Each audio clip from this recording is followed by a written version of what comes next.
in Syria and Ukraine. First of all, I'd like to say that Russia wants to build its relations with Germany based on the principles of mutual benefit, equal rights and respect for each other's interests. Despite well-known political difficulties and fluctuations in the global economic situation, Germany remains Russia's leading economic partner. Speaking of bilateral trade, we noted the positive trend we saw recently. In January and February, our trade grew by 43%. We noted that Germany is the biggest buyer of Russia's natural gas. Russian supplies cover 35% of Germany's need. Germany is number one in investment in the Russian economy, over $16 billion. German companies use all the opportunities and privileges available for working on the Russian market. We have about 5,000 companies with a German capital, with a total capital of over $50 billion. Recently, the Russo-German Working Group on Strategic Cooperation in the economy and finance resumed its activities. This group has to resolve practical issues, establishing ties between businessmen of the two countries, helping them with implementing joint major projects. We also hope that this year German businessmen will participate more actively in the St. Petersburg International Economic Forum. During our talks, we also discussed furthering our humanitarian context, developing our scientific and educational context, cultural ties as well. Yet, we paid closest attention to the international agenda. As regards preparations for the upcoming G20 summit, we'll have a detailed discussion at the working breakfast, which will take place immediately after our meeting with you, ladies and gentlemen. Russia and Germany work together in the G20 in fighting financing terrorism, money laundering, and so on. Russia is willing to help Germany with its presidency in the G20. We will do our best to make sure that the summit in Hamburg is productive and conceptual. Decisions based on consensus on international economy and finance are taken. We just had a meeting with our delegations. We discussed the situation in Ukraine, which we are seriously concerned about. We are constantly talking to Chancellor Merkel and other members of the Normandy 4. The last conversation in this dialogue took place on April 17th. The Normandy 4 should continue working on resolving the Ukraine crisis. We will continue our work in this format even after presidential election in France, as we agreed in our last telephone conversation. Today, we reaffirmed the need for the parties to abide by the Minsk Accords. We agree that our priority should be to separate parties to the conflict, to make sure that shellings stop. We should establish dialogue between Kiev and unrecognized republics and have elections in the breakaway regions. We believe that the special monitoring mission of the OSCE plays an important role in the area, and tragic incidents like the recent explosion of the OSCE vehicle damage peacekeeping efforts and further escalate tensions in the area. Thus, we need to investigate the incident properly. As you remember, 3 years ago, I have to remember this, there was a terrible tragedy that happened in Odessa. Ukrainian nationalists forced helpless people in the House of Unions and burned them alive. The perpetrators have not been punished to this day. The international community should never forget about this incident and should never allow anything like that to happen in the future. We also exchanged our views on the situation in Syria. We said that it is necessary to intensify our efforts in the Astana and Geneva formats. We firmly believe that the Syrian conflict can only be resolved with peaceful measures and only under the aegis of the United Nations. Russia pointed out that there is need for thorough investigation of what happened on April 4th in Han Sheikhun. We condemn any use of chemical weapons. Those responsible in the deaths of peaceful Syrian people have to be found and punished, but this can only happen as a result of a thorough, unbiased investigation. Ladies and gentlemen, I would like to say that our talks with Madam Chancellor are always open and businesslike.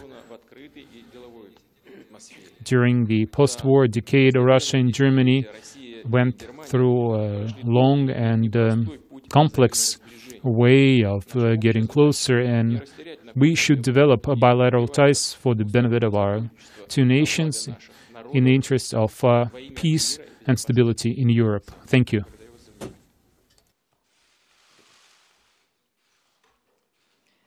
Ja, danke schön.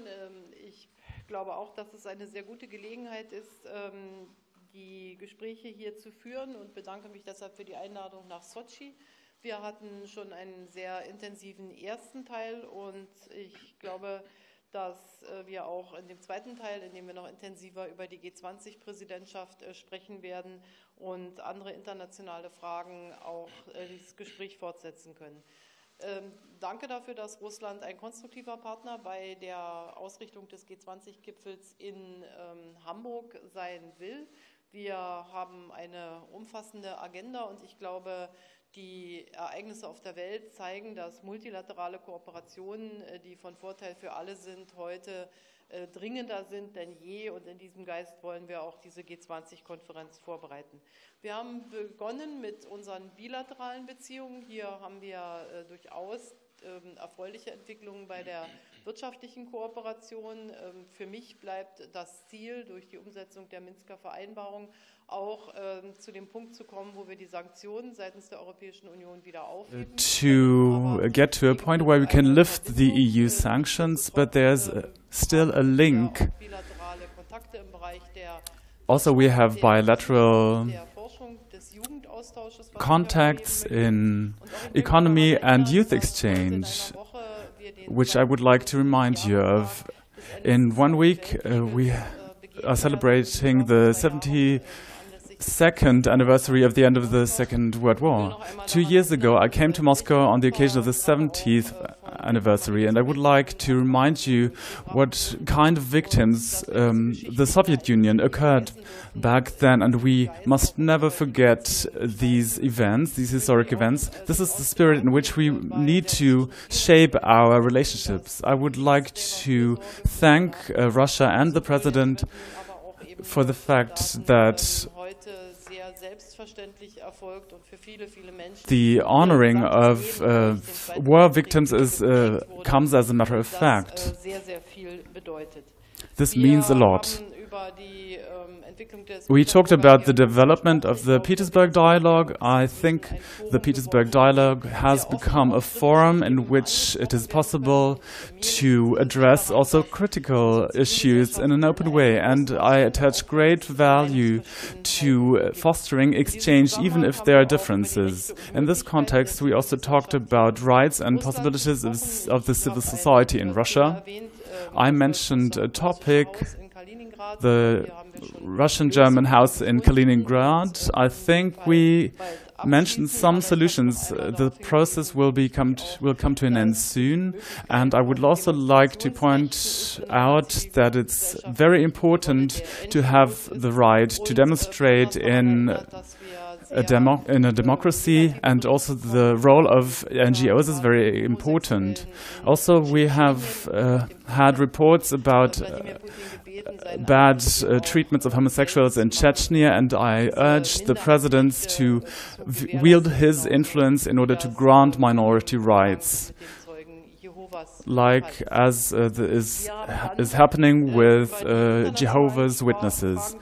We talked about international issues. I think that Our recent telephone call relating to the Minsk format was very important because we agreed after the elections in France to keep the process going. It is a very painstaking process. We are taking baby steps, but I support what has been said, namely the work of OSCE observers. This has a very great value, which is why we need to protect those people who make an effort to ensure the rights of people. We also need to get the process of decentralization and deconcentration a step further. We keep getting to the point zero of the Minsk Accords when we said that we need a ceasefire, as a result of which other political steps can be identified. We have started conceiving political perspectives, but this process is really essential when it comes to the exchange of prisoners and so on. But we need to make a commitment to the political process in terms of the Minsk Accords, and I will say also on behalf of the foreign minister, we will not back away from efforts and will keep our commitment going. Also, we talked about the situation in Syria. As a federal chancellor, I made clear that we will do everything in order to support a ceasefire, especially to help those people who are in immediate need and emergency. This is something that could be further elaborated. I also took the occasion to talk about Libya because this is an immense challenge. We are in agreement about international terrorism. The links and the cooperation can be intensified between Germany and Russia, but we are doing our contribution to fighting international terrorism, and there is consensus with Russia on that. All in all, we discussed at length, and there is the possibility to continue these talks. There are disagreements, but I think that international policy and politics means searching the dialogue again and again, and in the view of the 72nd anniversary of the end of the World War, we should not falter in striving for a world where many people have become insecure. We will now take two questions from Russian and German media. We will now take two questions from Russian and German media. As always, we'll start with our visitors. Andreas Rinke, Reuters. Andreas Rinke, Reuters.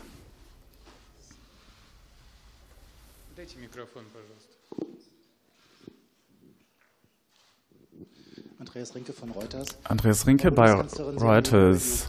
Madam Chancellor, you talked about the Ukraine. Isn't it more realistic to establish a new agreement after Minsk, because the separation from the territories of the separatists is actually processing the recognition of passports, or talking about the ruble? What do you think about UN observers, maybe even armed observers? And Mr. President, there were a lot of arrests in Russia and also attacks to oppositionals. Why does the Russian government decide to have such a crackdown, and what does it do against terrorism?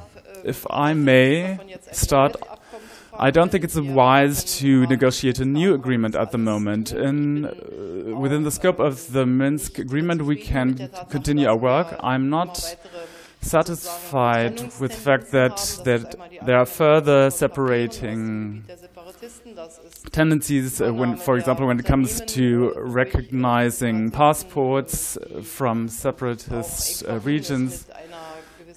This is also about building up some kind of blockade. We need to readdress these questions and roll this back. From the Russian point of view, we have heard that this relates to a slow process relating to regulations. But to us, it's important to see that Ukraine gets access to its own borders, but the ceasefire and political solutions that will make elections possible, there are a basic foundation that we haven't achieved yet. But this is not a reason to brush this aside. I don't think a new agreement is a good idea. The implementation is the problem, not the accords. And all sides need to do their jobs. The key is, and I would like to ask the Russian president to ensure the ceasefire, because this is the only way of getting a climate in Ukraine that will prevent or that will ensure a compromise in Lugansk and Donetsk. When it comes to UN troops, we agree that the OSCE observers do a brilliant job, and what can be done by the OSCE is being done, and I would like to encourage OSCE observers. They need to be supported by Russia, by Ukraine, but also by the Normandy format, and I think we shouldn't lose time looking for other formats that won't bring about other results. I will start with the first part of your question. I'm grateful to you for both the first part and the second part. And out of respect to your readers and viewers and listeners, you did all you could. I hope you will convey what I'm about to say. In response to your first part and the second part, first, as regards what happened in eastern Ukraine, this is a result of an anti-constitutional coup in Kiev. That's number one. Number two, these territories were never separated by anybody. It's the Ukrainian authorities who separate them, doing anything they can, including blockade. I would like to mention that Russia continues supplying goods, including energy, supplying coke for the Ukrainian metal industry, steel industry, but it was the Ukrainian authorities who organized this blockade. We did not introduce the ruble there as an alternative currency. Basically, the Ukrainian authorities withdrew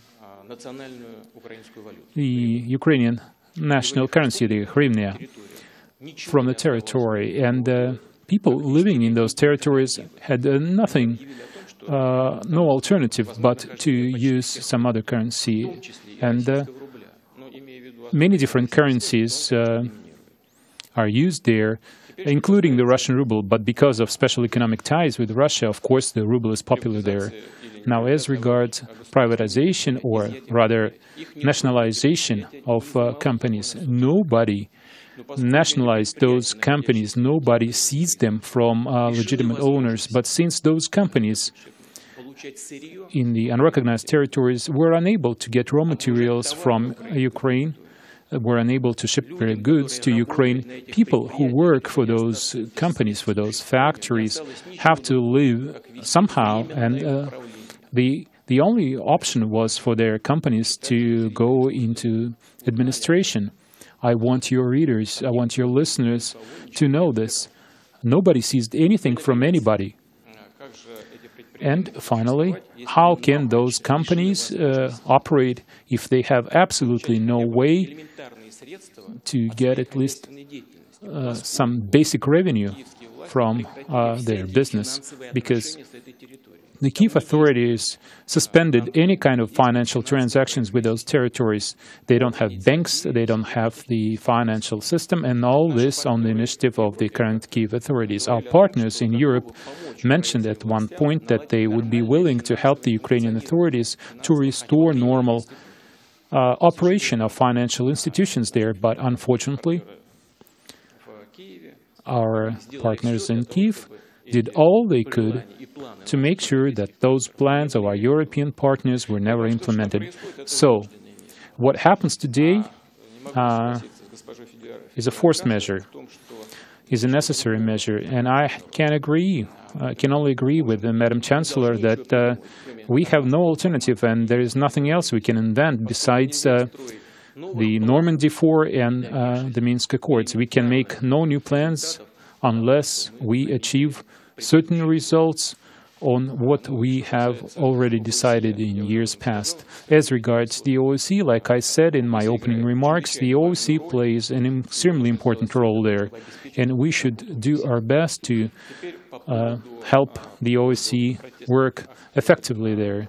Now, as regards protests in Russia and what our authorities do, we discussed this issue with Madam Chancellor as well, and I pointed out to her, and I would like to point out to you now, that Russia's law enforcement is much more liberal and reserved than their colleagues in some European countries where they use tear gas to break up protests and batons.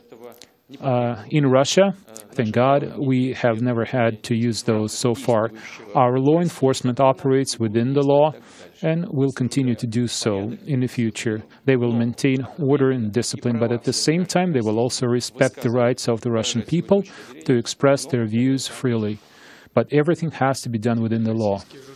Now a question from Russian media, Interfax. Interfax, Mr. Putin and head of State of Germany, well, you have mentioned the Normandy 4, that this format is going to continue its operation after the elections in France. But there is a big question whether it's effective or not. We have seen no results and the Minsk agreements have been stalling so far. And you said it yourself. So how can you assess the efficiency of that format of the Normandy 4? Maybe there should be some attempts made to reanimate it, to revitalize it. So what should be done to make it work again? Well, I'd like to say that this format is working. Without this format, the situation would have been much worse than it is today. This is already something, and it means a lot, I assure you. But what else can be done? We should make sure that representatives of the Kiev authorities and representatives of the unrecognized republics come together and sit down at one table. It's impossible to resolve this conflict without a direct dialogue between conflicting parties. This has never happened in the world, and I hope that this happens one day. And of course, we have to be consistent in implementing the agreements we have achieved. I won't go into details right now. Last time we had this kind of meeting in Berlin, we had a long and detailed discussion, you may even say an argument.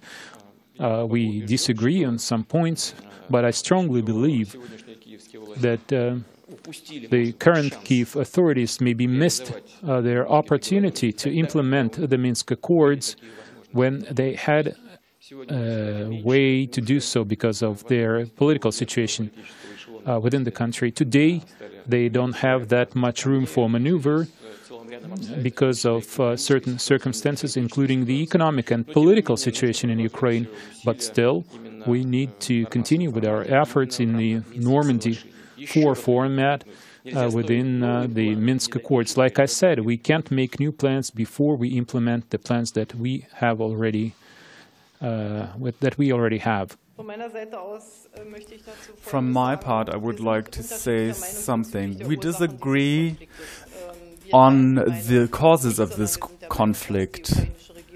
We think that the Ukrainian government came to power in a democratic way. The president has the responsibility to implement the Minsk Accords, but despite of this fact, we decided to choose a common format in order to prevent further escalation. Of course, it is possible to be dissatisfied with the implementation, but I would like to say that we are within a process which will prevent that much worse things will happen. At the beginning, before establishing the Normandy format, many people lost their lives. There are still soldiers of getting killed of the Ukrainian army due to the fact that the Ukrainian side is not here. I would like to mention that also the Ukrainian side is committed to implement what has been decided. There are disagreements over and over again. But there are also talks via contact groups, and the step we need to achieve is getting an electoral process going that will result in a legitimized situation in Donetsk and Lugansk. Based on this, we will have direct talks. What we need for this is a roadmap and painstaking efforts. But I believe that the program is very clear, which is why we need to keep working on this piece. Dunst, Deutsche Presseagentur. Christina Dunst, German Press Agency. Thank you, Madam Chancellor. There have been reproaches that Russia has influenced the electoral campaign in the United States. How sure are you that Russia won't influence the German electoral campaign? Mr. President, you're reported to be the person having the most influence on potentate Assad in Syria. Is your influence really that big, or is your interest in ending this gruesome war not that big due to strategic reasons, maybe? And what can you do to end the conflict? Well, I can't say anything about the elections in the United States, but I'm not that afraid. When I'm heading towards an electoral campaign, I have my own approach. There has been this case of Lisa or the situation in Lithuania with our soldiers. Of course, we take decisive measures. Other than that, we rely on interacting with our citizens. We are aware of the fact that cyber crime is an international challenge these days. And the Russian military doctrine also touches upon the topic of hybrid military strategy, but I think that and believe that we will have no problem during the electoral campaign in Germany, even if there are disagreements. We never interfere in other countries' politics. And we really want nobody to meddle in our internal affairs, in our politics. Unfortunately, we see the opposite happen for years. For years, we've seen attempts to influence political processes in Russia through the so-called NGOs and directly.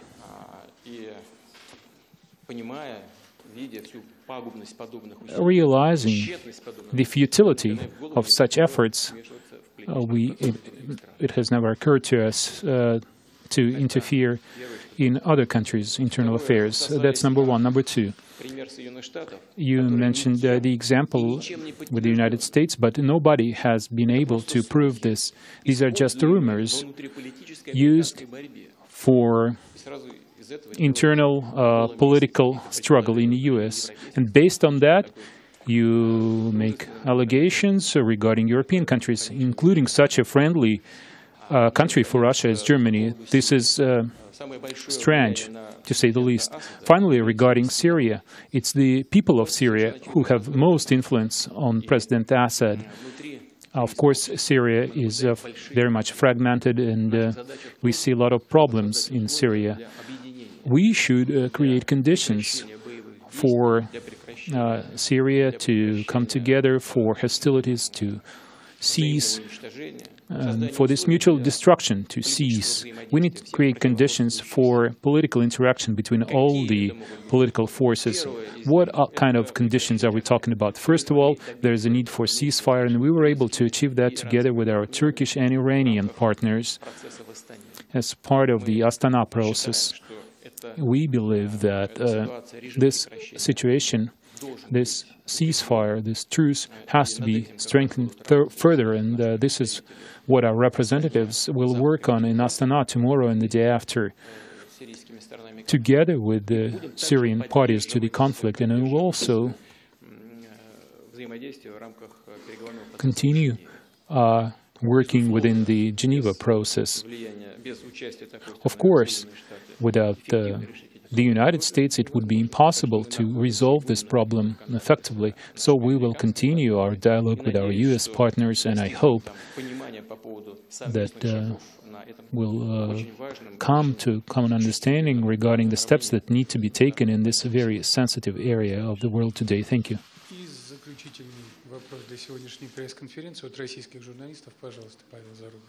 The final question from the Russian media, Pavel Zarubin. My question goes to both leaders. Well, you've said it yourself, I think. Most of the time you've been discussing global issues, and perhaps my question will be a bit frank, too direct, but our bilateral relations, how good are they? Or you talk about crises only in terms of our bilateral relations, and the G20 discuss economy issues, but the world sees lots of economic problems of all kinds. But if we have any positive outcomes of our recent relations, so can we contribute to the improvement of the global situation in terms of economy? Like I said in my opening remarks, Germany is Russia's number 2 partner after China. This means we have a lot of mutual interests. Russia is number 1 in terms of investment, $16.5 billion in the Russian economy. And Russian investors, by the way, have invested quite an amount in the German economy, almost over $8 billion. Through our cooperation, Russia and Germany have tens of thousands of jobs. Our cooperation is not a bubble, it's not just something written on paper, something that I and Madam Chancellor have signed. There are hundreds of companies, hundreds of thousands of people behind us, and of course our cooperation is a major contribution to stabilizing the global economy. Is there a future to our relations? Of course there is. In February alone, like I said, our trade grew by 43%. That's bilateral trade between Russia and Germany. This is quite a figure. Yes, we still have many problems, many obstacles in our way, but this is what we are going to discuss as part of the agenda that Germany suggested for the G20. And we will certainly discuss that on the margins. What else can we do to lift the barriers that hinder the global economy from developing? I hope that the G20 platform,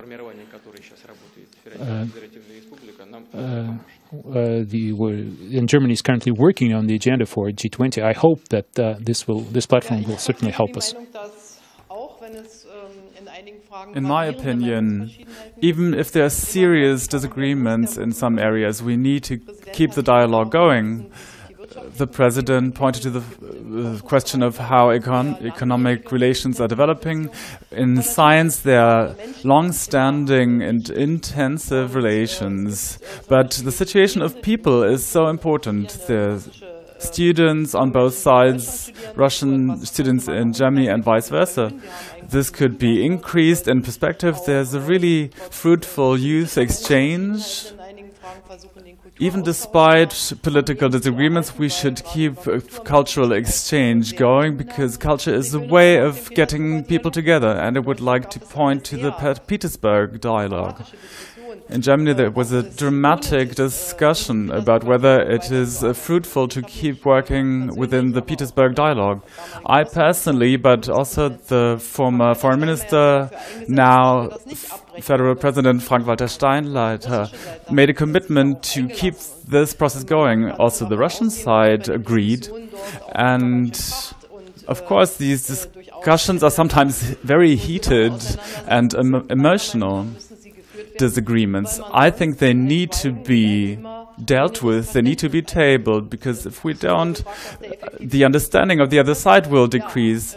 And you talked about the implementation of the Minsk process. You could admit that it is going slowly, that we don't move ahead. There are things such as the Steinmeier formula that could be dealt with in 30 seconds, but we need to get back to the negotiation table.